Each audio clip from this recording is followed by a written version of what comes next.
என்னடா நீங்களா? ஏதோ கொஞ்சம் மயங்கிட்டேன். அதுக்குள்ள அடக்கம் பண்ணி மௌனாஞ்சலியா?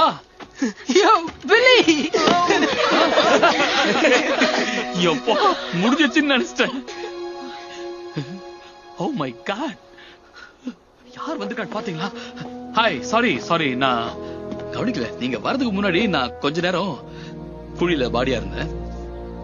சோ உங்களுக்கு என் புறா தூது வந்ததா? உங்க பல்லுல ஏதோ மாட்டிருக்க மாதிரி இருக்கே. எனக்கா? எங்க? சாரி. என்னது? ஸ்பைடர் மண்ணை கவும்போது வாய்க்குள்ள போயிருக்கோம். ஐயோ, நீங்க சொல்ற மாதிரி ஆயிடுச்சு. சரி, வெக்கப்படாத. உண்மையிலேயே நீ பண்ணது பெரிய வேலைதான். ஜியூஸோட சக்தியை நல்ல விதமா பயன்படுத்த.